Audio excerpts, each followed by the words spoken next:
Hey everyone, Mr. Overon here with Mr. Overon's Tarot Reading Services, and today I wanted to talk to you all about something that I see running rampant on TikTok and Facebook and all these other type of social media platforms about doing what is called a cord cutting ritual. So many times I see people making this same exact mistake, and then when you try to correct them, they're like, no, fuck you, this is how it's done, and it's all about intention and all that other stuff and blah blah. No. Just plain out no. Intention does have a lot to do with witchcraft and stuff like that, but there's also that fundamental base that you have to build from. Spirits don't deal with intentions. Spirits don't care about whatever. That whole the road to hell is paved with good intentions. So, this is not me trying to gatekeep. This is not me trying to talk down to baby witches or Cohens as the proper term, but this is me trying to teach you the proper way, because it doesn't matter how beautifully written your spell is. If the ritual is shit, it doesn't matter. It's the symbology that goes behind it. So in a lot of spells dealing with cord cutting and stuff like that, you'll see a lot of people doing it like this. Now, this is very plainly just kind of thrown together, and there's supposed to be a black candle and a white candle or whatever else, but white candles work just as well, if not better, sometimes than having a specific colored candle, because white is the inclusion of all colors. So anyways, when you have your candles in the same vessel and they melt down, that wax intertwines with one another and therefore binds you to the person that you're trying to cut the cord with. So a lot of times you'll see people doing this.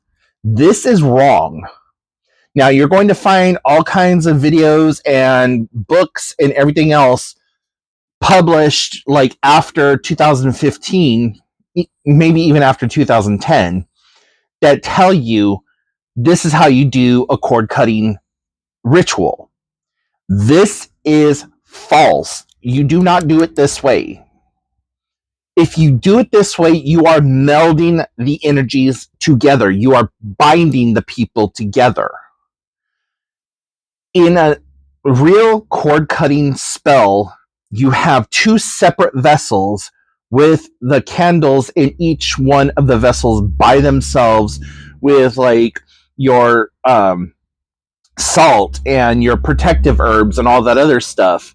So in the one that represents you or your client or whoever you're doing that spell for, you would put the salt and the protective herbs and all that other stuff in that particular candle holder, whatever it might be, a fireproof cup, a little dish, whatever it is. You put it on that one. On the one that you are doing the binding on and cutting your cord from, you put all of the herbs and stuff that banish, that protect, that makes bad things go away. If you have it in the same exact container, you're melding that together.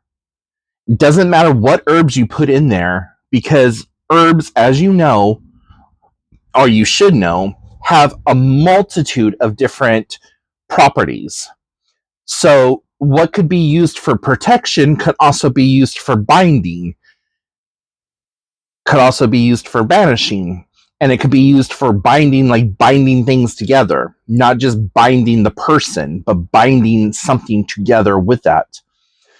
The reason that you want it in two separate containers is because once you are done with the container that has the person that you are cutting the cord with, you're to take that wax and all that stuff, seal it away and then get rid of it, like burying it off your property at a crossroads, throwing it into a lake, something, burying it at a cemetery or at a church where the ground is consecrated and holy, something like that, where it's away from you and you're returning it to nature. Now, before you come for me about talking about throwing it into the river or whatever else, or into a body of water, like, you don't have to throw the glass container into the thing, but like if you do it inside of a baby food jar, eventually it's going to break, eventually it's going to decompose and either turn into sea glass or just break down to the point where it's going to be okay. I am not like promoting litter in any sort of way, but there's going to be at least one or two people that are like, oh, that's horrible. So, don't come for me, okay? So that's the whole point of having this cord cutting ritual. You have two different vessels. Now you take it a step further and you put a vessel in the center of that you fill with water. Typically you want it to be like a holy water or a moon charged water, or you could put a water with crystal in it. You can like make up your own potion. You could do Florida water, whatever type of water you want to put in there. Because what that does is you have your vessels with the water in between, and as the cord cuts, you have the element of fire, you have the element of earth, you have the element of water, plus the corresponding elements for whatever herbs you have added into the water. So when the cord breaks, it lands into the water, thus snuffing out the connectivity between you and that person. And that is how it's supposed to be done. Having it all in one thing, no.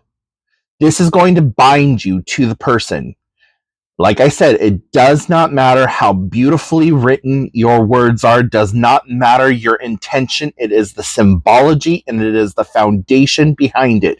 Because when the two waxes meld together, you do not know where your candle's wax ends and where the other candle wax begins. You could put a separation in your dish or whatever, but it is best to have two separate containers.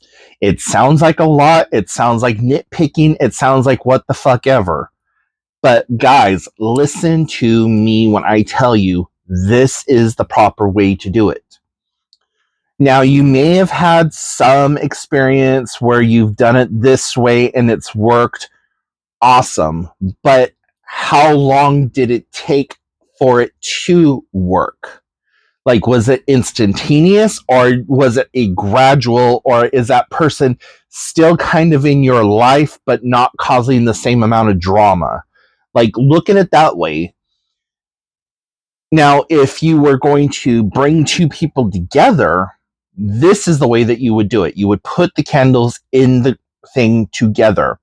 If you were doing love spells or any kind of sex magic or whatever, where you needed to bring two people together, be it ideas, be it a company, be it like, I want to start a business, my friend wants to start a business, we want to come together and make this business harmonious and as enveloped as probable. This type of a setup is for you. But I am urging you to stop doing your candle cord cutting spells like this. It is wrong.